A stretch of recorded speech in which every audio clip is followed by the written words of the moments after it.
refuge. Jésus mon refuge. Jésus mon refuge. Jésus mon refuge. Jésus mon refuge. Jésus mon refuge. Jésus mon refuge. Jésus mon refuge. Jésus mon refuge. Aujourd'hui, je vais aborder le thème de l'ascension. Cette semaine, c'était l'ascension. Bon, en vérité, ça fait 2000 ans, mais c'est... Chaque année, nous fêtons ou nous nous remémorons qu'il y a 2000 ans, le Seigneur est mort pour nous, qu'il est ressuscité et que Dieu l'a pris avec lui. Amen. Et pour rejoindre la prédication du pasteur Carlos, parce que nous sommes toujours dans le même esprit, Jabet voulait dire douleur. Et avec l'ascension, le mot de l'ascension représente enlever. Ça veut dire enlever. Et Dieu veut t'enlever la douleur. Dieu veut t'enlever de la souffrance dans laquelle tu vis. Dieu veut nous prendre, que ce soit notre ascension, mais que nous sortions du péché pour aller à lui. Amen. Jésus était dans ce monde de péché. Et le Père l'a pris avec lui. Et il l'a enlevé. Parce qu'il nous aime. L'Ascension est une fête chrétienne célébrée le 40e jour à partir de Pâques. Elle marque la dernière rencontre de Jésus avec ses disciples après sa résurrection et son élévation au ciel. Elle symbolise un nouveau mode de présence du Seigneur Jésus-Christ, qui n'est plus visible dans le monde terrestre, mais spirituel. Elle annonce également la venue du Saint-Esprit, quelques jours plus tard, et la naissance de l'Église, à l'occasion de la fête de la Pentecôte. Elle préfigure enfin pour les chrétiens la vie éternelle. L'ascension est un élément essentiel de la foi chrétienne. Les chrétiens des temps de la fin le vivront également sous le nom de l'enlèvement de l'Église. Alléluia. C'est ce que nous attendons également à la fin des temps, les chrétiens. Nous allons prendre nos Bibles ensemble dans la lettre des Actes des Apôtres, chapitre 1, à partir du verset 1. Actes des Apôtres, chapitre 1, à partir du verset 1.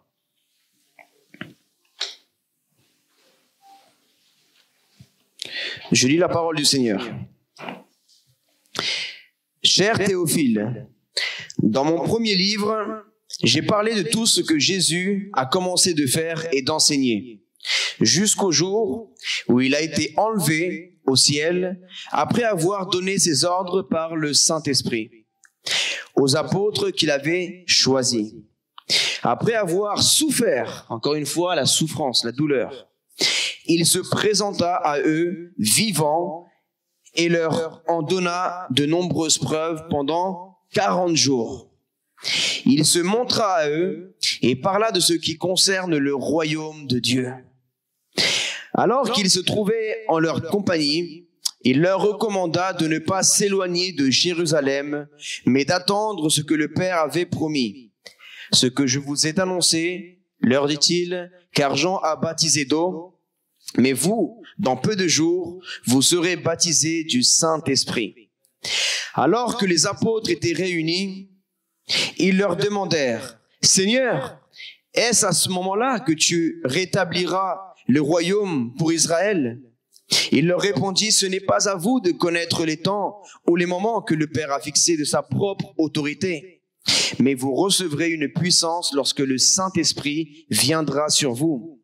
Et vous serez mes témoins à Jérusalem, dans toute la Judée, dans la Samarie et jusqu'aux extrémités de la terre. » Après avoir dit cela, il s'éleva dans les airs pendant qu'ils le regardaient et une nuée le cacha à leurs yeux. Et comme ils avaient les regards fixés vers le ciel pendant qu'ils s'en allaient, 2 hommes habillés de blanc leur apparurent et dirent, « Hommes de Galilée, pourquoi restez-vous à regarder le ciel ?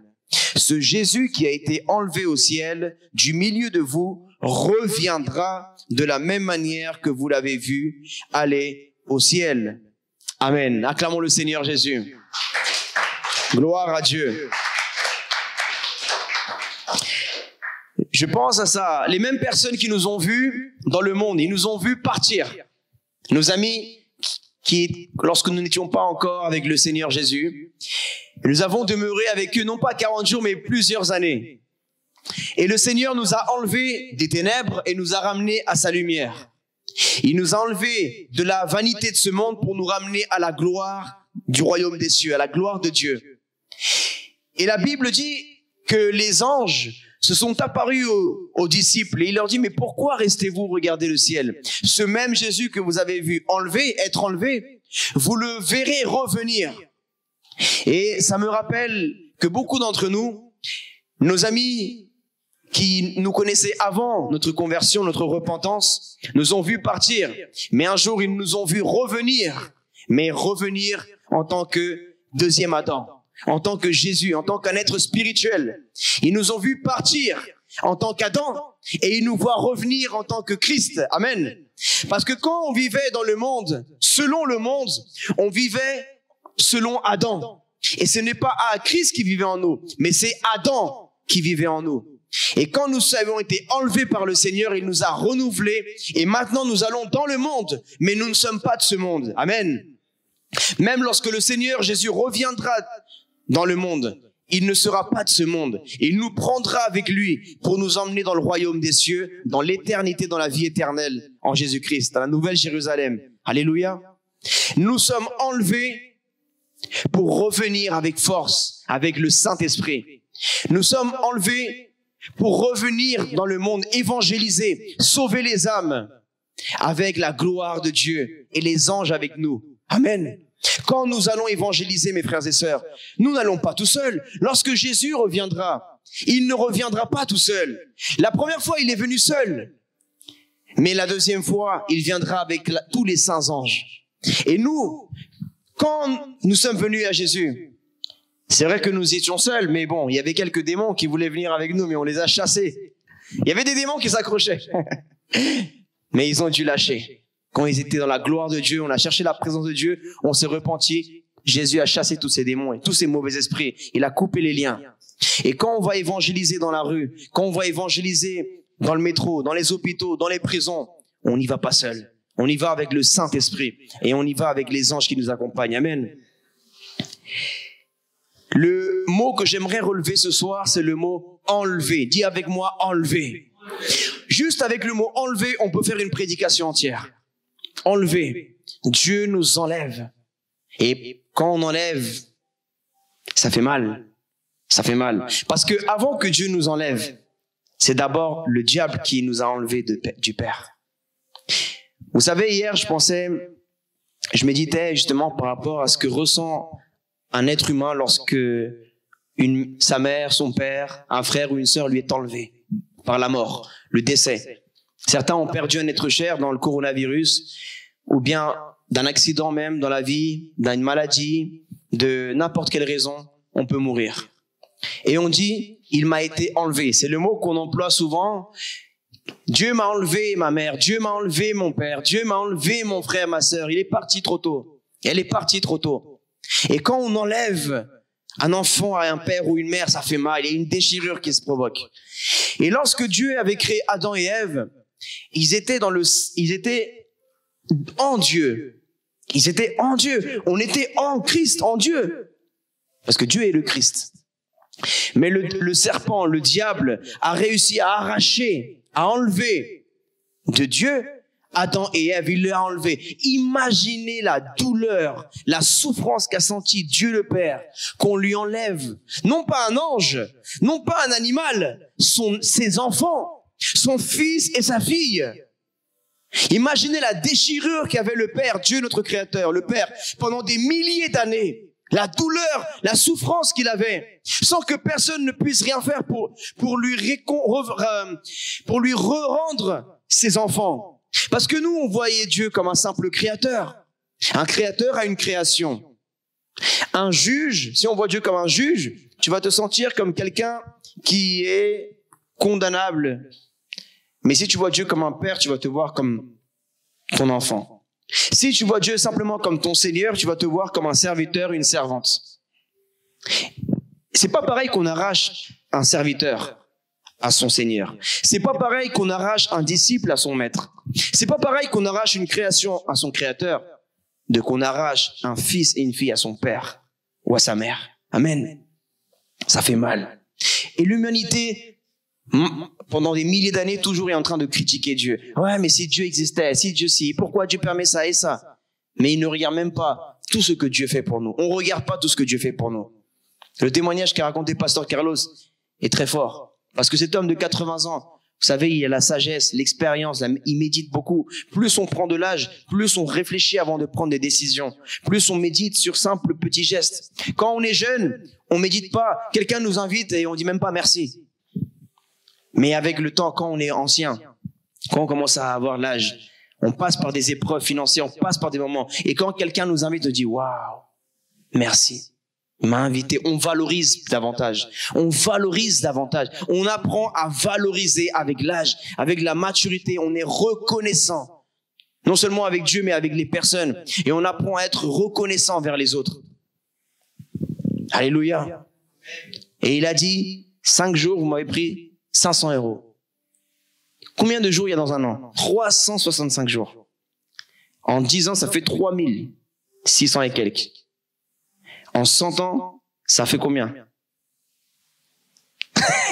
Imaginez.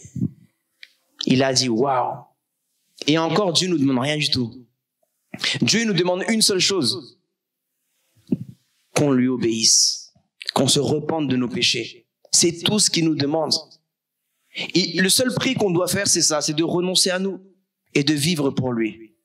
Et il nous demande pas quelque chose que lui, il n'a pas fait. Lui, il nous demande de faire quelque chose que lui, il a déjà fait. Donc, il a l'autorité de nous dire. Parce que parfois, on pourrait dire des personnes qui nous demandent des choses, de faire des choses, et on pourrait dire, oui, mais lui, il me demande de faire ça, mais lui, il le fait pas. Ou elle me demande de faire ça, mais il l'a jamais fait. Mais Dieu, on peut pas dire ça de lui. Non seulement Dieu a renoncé à lui, il a renoncé à sa gloire, à son éternité. Il a renoncé à son Fils unique. Par amour à toi. Par amour à moi. Par amour à l'humanité. Et le mot que je voulais enlever, c'était vraiment relever, c'était le mot enlever, qui vient du grec. En grec, ça veut dire analambano, qui veut dire prendre. Le Père a pris Jésus. Il l'a élevé. Il l'a soulevé.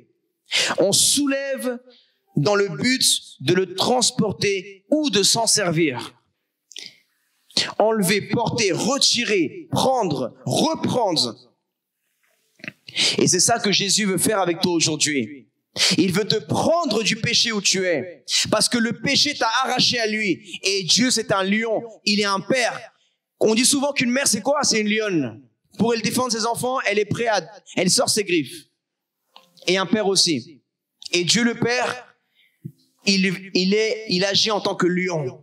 Et il vient prendre ses enfants du péché. Et aujourd'hui, Dieu veut te prendre dans ses bras pour te donner ton héritage dans la vie éternelle. Alléluia. Il va te sortir de la situation où tu es. Alléluia. Là, dans les problèmes que tu es, Dieu va te sortir de là. Dans le désert que tu es, Dieu va te sortir de là. Dans la tempête que tu vis, Dieu va te sortir de là. Il va te prendre, il va t'enlever. Mais c'est nécessaire et je vais vous dire pourquoi. Parce qu'aujourd'hui, je parle de l'ascension. Mais on ne peut pas parler d'ascension sans avant parler de résurrection. Avant que Jésus, le Seigneur, ne soit enlevé, il a d'abord dû être ressuscité. Et avant d'être ressuscité, il a dû d'abord passer 3 jours dans les profondeurs de la terre, dans l'obscurité. Le diable se moquait de lui. Les démons le tourmentaient, l'attaquaient. Il était séparé. Il a même dit, Père, pourquoi m'as-tu abandonné? Il a vécu la solitude, il a vécu la séparation du Père. Il devait vivre ce que nous aurions dû vivre pour l'éternité. Et avant de passer 3 jours, il a dû être crucifié. Il a dû mourir. Il a dû être trahi, rejeté, humilié, méprisé.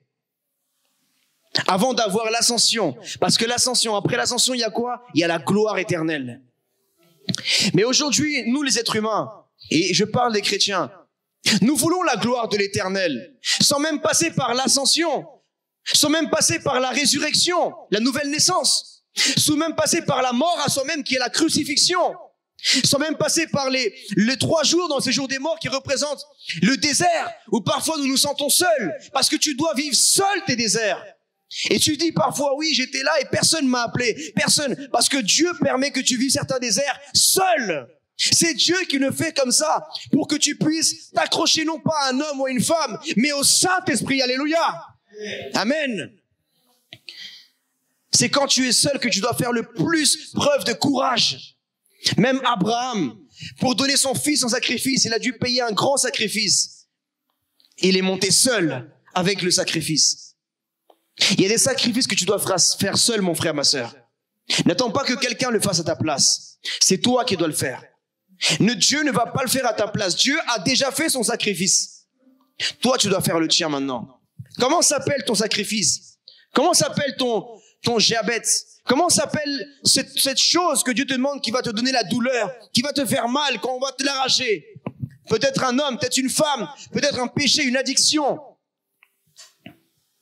Un groupe de personnes, un métier qui n'est pas la gloire de Dieu.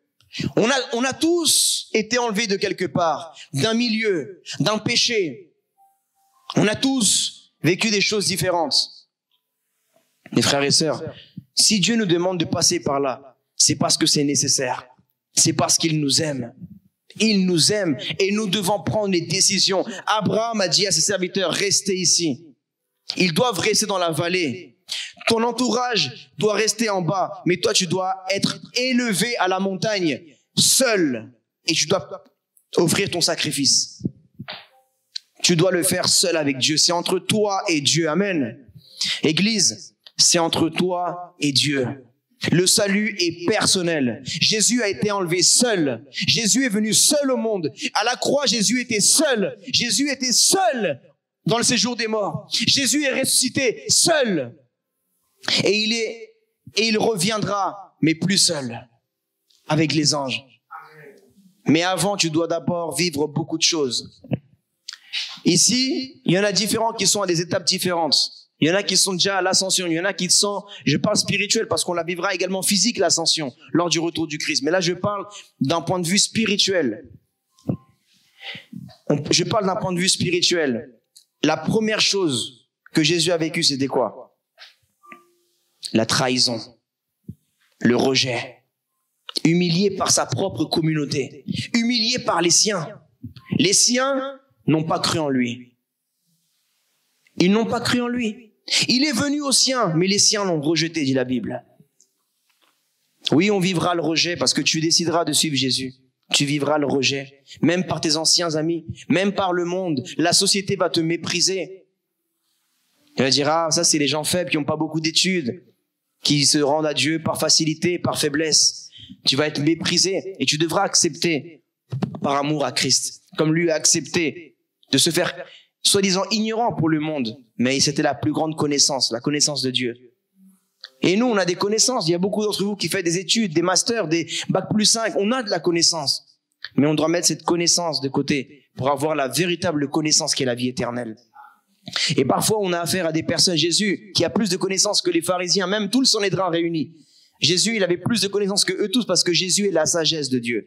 Il le dit dans Proverbes chapitre 8, verset 22. Il est la sagesse de Dieu. Il était au commencement. Il était avec le Père quand Dieu créait toutes choses. Il connaît tout. Il sait tout sur tout. Il aurait pu très bien parler, mais des fois, il se taisait. Et la Bible dit que même le fou, quand se tait, fait preuve de sagesse. Parfois, ils vont te provoquer, ils vont te mettre des piques. Ah oui, alors dis-nous si tu es chrétien, pourquoi il y a ci? Et si Dieu, pourquoi ça? Et pourquoi ci, pourquoi ça? Les Juifs demandent quoi? Des miracles. Et les Grecs demandent la sagesse, les choses intellectuelles, les choses d'ici. Et Dieu demande quoi? L'humilité, ton cœur. Nous, on veut que Dieu nous donne tout ce qu'on lui demande. Mais nous, on ne donne pas à Dieu ce qu'il nous demande. C'est vrai. Les Juifs demandent des miracles, les Grecs, les non-croyants demandent de l'intellectuel, de la connaissance, des explications. Comme si Dieu devait leur donner des explications. Nous, on veut des explications. On veut que Dieu nous explique pourquoi il a rien fait pendant le coronavirus. On veut que Dieu nous explique pourquoi il y a ci. Comme si on avait l'autorité de dire à Dieu, donne-moi des explications. Et toi, aujourd'hui, tu vis quelque chose et tu dis, Seigneur, donne-moi les explications pourquoi l'homme que tu m'as promis, il n'est pas encore là. Donne-moi les explications. Pourquoi la femme que tu m'as promis, elle n'est pas encore là. Donne-moi les explications pourquoi lui ou elle a plus d'argent que moi. Pourquoi moi je sers pareil que lui ou elle et lui, il est peut-être plus visible ou lui, il a plus de faveur ou elle ici. Non. Chacun, tu as reçu selon ta grâce. Qu'est-ce que l'apôtre Paul a dit? Dieu a dit. Il a dit, ta grâce me suffit. L'apôtre Paul a dit à Dieu, ta grâce me suffit. Dieu lui a dit, ma grâce te suffit. Dis avec moi, Seigneur, ta grâce me suffit. Ta grâce me suffit. J'ai ta grâce, Seigneur. C'est suffisant. Alléluia. Nous devons nous laisser enlever. Parfois, Dieu veut nous enlever de certains... Imaginez quand le Père est venu prendre Jésus, qu'il aurait dit non, il serait accroché à quelque chose là, pour pas être enlevé. Et nous, parfois, c'est ce qu'on fait avec Dieu. C'est le moment où Dieu nous appelle. Et Dieu veut nous enlever et nous, on reste accrochés. Je veux pas me séparer d'elle. Mais elle, c'est ton Ismaël. Je veux pas me séparer de lui. Je veux pas quitter la drogue. Je veux pas lâcher l'alcool. Je veux pas lâcher les boîtes de nuit. Je veux pas lâcher la musique du monde. Et Dieu te dit, allez, viens ma fille, viens mon fils. Viens avec moi vers la vie éternelle. Je veux t'enlever de là. Et nous, on veut rester accrochés à la souffrance. Alors que tu as pleuré pour lui. Tu pleurais pour elle. Et il te faisait souffrir, elle te faisait souffrir et tu veux rester accroché à lui. Tu veux rester accroché à elle. Avec tout le mal qu'il t'a fait, qu'elle t'a fait. Et Dieu veut te faire du bien et tu veux pas aller vers lui. On est bizarre, nous, hein. Dieu, il nous veut du bien et on lui résiste. Et il y a des gens, on a duré longtemps avec eux, ils nous ont fait souffrir, ils nous ont fait tout ce que tu veux, homme ou femme, et on veut revenir avec lui ou avec elle. Le diable nous a fait la misère et dès qu'il nous fait une proposition, allez, on va refaire un tour, et on va avec le diable encore refaire un tour dans le monde. Et alors que lui, il t'a déchiré ta vie, il t'a humilié. Tu laisses que le diable t'enlève, mais tu veux pas que le Seigneur t'enlève. Le samedi soir, ne te laisse pas enlever en boîte de nuit. Ici, à l'église. Amen. On va voir si c'est Amen. Hein. On dit Amen. À l'église aussi, il y en a qui disent Amen. Hein. Allez, à boîte de nuit, pardon. Ça existe, hein. Pas dans cette église, bien sûr. Oui, frères et sœurs. Celui qui se croit saint, qu'il regarde à ne pas pécher, à ne pas tomber. Ne baisse jamais la garde. Ne baisse pas la garde. Ne baisse pas la garde. Où en es-tu? Est-ce que tu es déjà mort à toi-même? Ne me le réponds pas. Parce que nous tous, nous devons constamment, quand nous arrivons, on dit, ouf, je me suis débarrassé de mon vieil homme. Et on voit une main. Oh mince, mon vieil homme, il veut revenir encore. Mon passé veut revenir. Mon passé, vous avez ce terme qu'on dit, mon passé veut me rattraper. Mon passé me rattrape. C'est la vieille femme d'avant que tu étais. Le vieil homme qui veut ressortir, qui veut revenir. Celui que tu avais pourtant laissé sous l'eau dans le baptême. Celui que tu avais crucifié à la croix. Mais il commence à se... il enlève un clou. Il enlève. Et après, tu dois le reclouer. Et ça fait mal. Ça fait mal de mourir à soi-même. Ça fait mal de renoncer à l'orgueil, à l'ego. De pardonner, ça fait mal. Mais qu'est-ce que Jésus a fait lorsqu'il était crucifié? Il a dit, Père, pardonne-les, car ils ne savent pas ce qu'ils font. Est-ce que quelqu'un t'a fait mal? Tu fais la tête à quelqu'un en ce moment? Tu parles plus à quelqu'un en ce moment? Ne me réponds pas. Tu fais le dur. Tu fais la dure. Tu dis, j'ai de la fierté. Je me laisserai plus faire. Dis ça avec le diable, mais pas avec Dieu. Laisse-toi faire de Dieu. Laisse qu'il te fasse sentir son amour. Laisse qu'il change ta vie. Nous devons mourir à nous-mêmes. Le mot, ah, mais j'ai la timidité pour aller évangéliser, j'ai peur que les gens m'insultent, j'ai peur qu'on me critique. C'est quoi ça, frères et sœurs? T'imagines Jésus leur dit, non, Seigneur, mon Père, j'ai peur. Peur de quoi? Est-ce que tu as reçu un esprit de peur, ma sœur, mon frère? Tu as reçu l'esprit de vie, d'assurance. Amen. T'as honte? T'as honte de Jésus? T'as honte de quoi? T'as honte de Jésus? Église, vous avez honte de Jésus? Vous avez honte de l'assumer dans le métro, dans la rue, partout où vous allez, vous avez honte. Parce que Jésus, il est clair, hein? Il a dit, celui qui a honte de moi devant les hommes, j'aurai honte de lui le jour que vous serez devant le Père. Et si Jésus a honte de toi, ça veut dire qu'il ne te connaît pas. Et qu'est-ce qu'il a dit, Jésus? Beaucoup diront, Seigneur, Seigneur, en ton nom, j'ai fait ci, j'ai fait ça, mais Jésus, je t'ai jamais connu. Arrière de moi. Mais si tu confesses Jésus, tu es fier de lui, tu l'assumes. Quand un musulman te dit, tu crois que Dieu c'est le Fils de Dieu? Oui, c'est le Fils de Dieu. Et il t'aime. Et il a donné sa vie pour toi. Un juif te demande, un non-croyant te demande, est-ce que tu crois que Jésus c'est le Fils de Dieu, c'est Amashia? Oui, c'est Amashia. Et il a donné sa vie pour toi, Amashia. Et il veut sauver ton âme et il revient bientôt. Et si tu te repens, tu lui demandes pardon, il te pardonnera, il te donnera son pardon. Car quelqu'un ne peut pas donner ce qu'il n'a pas. Et seule la vie, si Jésus est la vie, il est Dieu. Amen. Il y en a qui ont encore des doutes parce que ça dépend de combien de temps tu es converti. Je sais qu'on passe par beaucoup d'étapes quand on est converti. Dieu, tu vas le comprendre, Père, Fils, Saint-Esprit, tu vas apprendre à connaître ça. C'est normal. Si la Bible dit que au commencement était la parole était avec Dieu et la parole était Dieu. Et tout a été fait par elle. Et rien de ce qui a été fait n'a été fait sans la parole. Alors qui est la parole? Et c'est Jésus. Parce que la parole est venue aux hommes. Elle s'est faite chair. La parole s'est faite chair. Jésus est Dieu. Mais il est Dieu le Fils. Amen. Meurs à ta partie humaine. Meurs, renonce à la chair. Si Jésus a été clair dans le contrat. Celui qui veut me suivre. Qui veut suivre Jésus ici? Ah, ok. Donc, pourquoi tu veux le suivre? Pourquoi vous voulez suivre Jésus? Dites-moi, pourquoi? Allez, j'entends vite fait. Pourquoi? Parce qu'il est la vie. Pourquoi vous voulez suivre Jésus? Parce qu'il est Dieu. Pourquoi encore? Qu'est-ce que Jésus a à vous offrir? Il vous offre la vie éternelle. La vie, le royaume des cieux, les récompenses, le bonheur, la joie. Mais ça, c'est la grande partie du contrat, ça. Mais en bas, il y a ce qui est écrit en taille 4, là. Qu'on voit pas dans les alliances là. Mais lui, Jésus, il l'a dit que là, il a pas mis comme ce monde le fait dans les assurances. Il a pas mis des petits trucs. Vous devrez rembourser chaque mois la somme de non. Et avec Jésus, il y a pas ça. Parce que nous, quand on prend une assurance, on est content. Waouh, 50. Mais 50, c'était que quelque chose après. En bas, il y a écrit oui. Et selon les forfaitaires, chaque mois, vous devrez. Et on dit oh, je me suis fait arnaquer.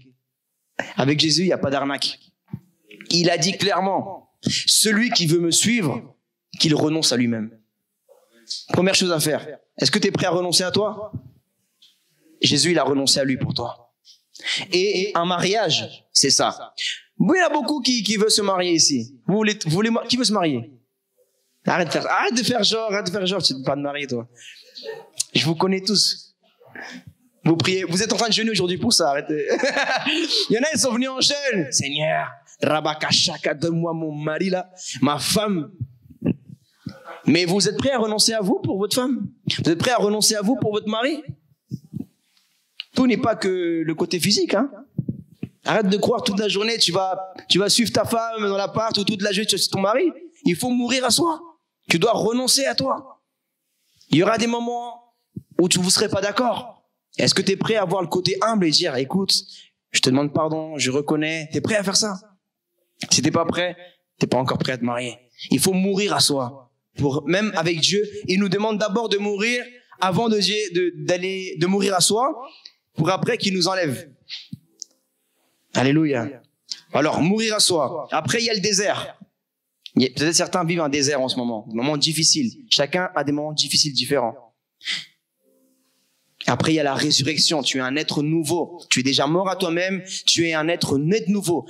Vous savez que lorsqu'il y aura l'enlèvement, ceux qui seront enlevés, c'est pas ceux qui disent je suis chrétien. Il y en a beaucoup qui disent je crois en Jésus, je suis chrétien, ils seront pas enlevés le jour de l'enlèvement. Vous savez pourquoi? Parce que Jésus a dit à Nicodème, ceux qui ne sont pas nés de nouveau, une repentance sincère.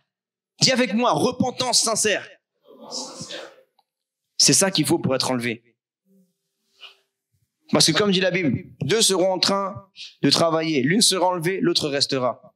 Mais même dans les églises locales, hein, même en pleine prédication, certains seront enlevés, d'autres vont rester. Ceux qui avaient encore des choses à régler avec Dieu, ils ont dit demain, samedi prochain, lundi, jeudi.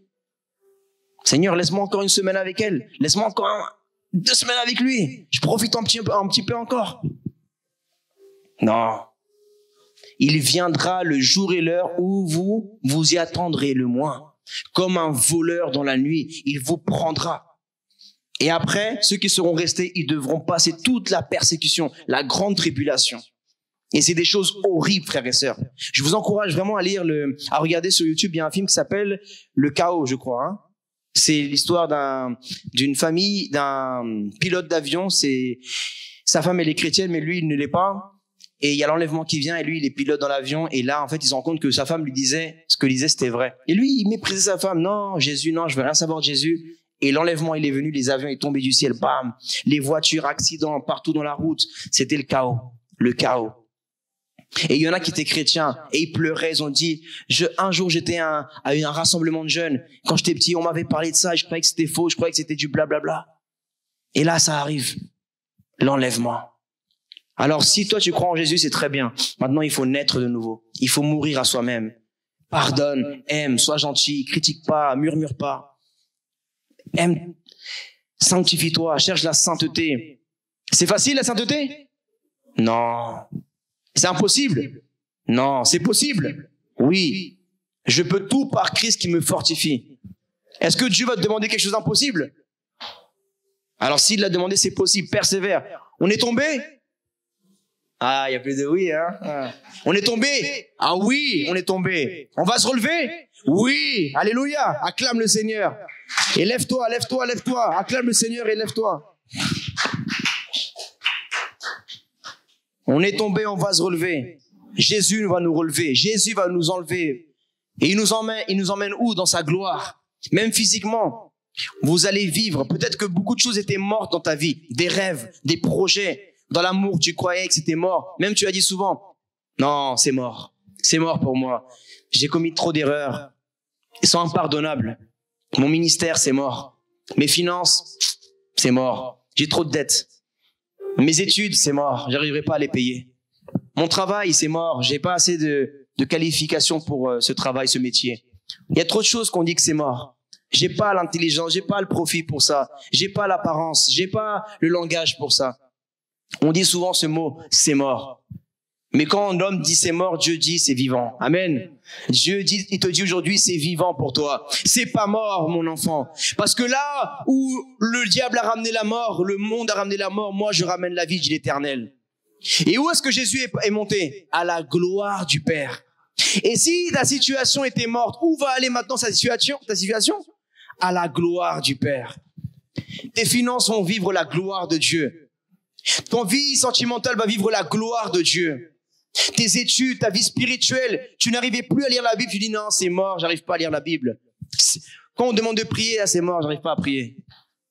Et ben Jésus va emmener ta vie de prière à sa gloire, à une autre dimension. Jésus va emmener ton niveau d'évangélisation, ton niveau d'estime à sa gloire. Il va te relever, alléluia. On va sortir d'ici des nouvelles créatures, alléluia. Beaucoup sont venus entrer à l'église aujourd'hui découragés. Ce confinement les a mis par terre, découragés. C'était dur. Mais vous allez ressortir de l'église, la parole de Dieu qui est vivante. Elle vous augmente la foi. Vous avez besoin de re-augmenter votre foi. Comment? Par la parole de Dieu. Aujourd'hui, tu as arraché ta bénédiction. Tu as quitté ta maison. Tu as quitté ton confort. Comme Dieu a quitté son trône pour venir sur la terre. Toi, tu as quitté ton canapé pour venir ici. Mais le trône de Dieu est plus confortable que ton lit et que ton canapé réunis. Et pourtant, il est venu s'humilier.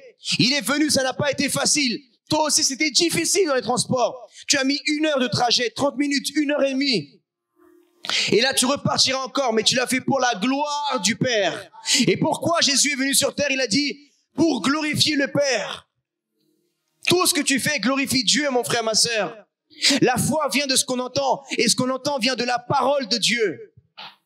Et c'est tellement merveilleux que même parfois on est étourdi, on est en train de penser à je sais pas quoi, la machine à laver, la vaisselle, les ci, les ça.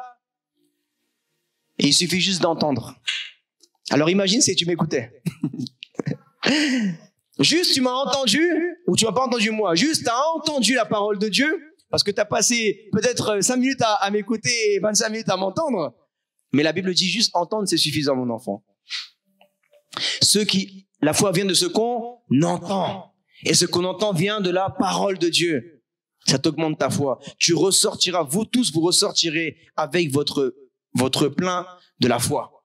Au nom de Jésus, vous ressortez ici vivant, enlevé du péché, enlevé de la tristesse, enlevé de la dépression, enlevé de la peur, enlevé de la haine, enlevé de la rancune, enlevé de l'impudicité.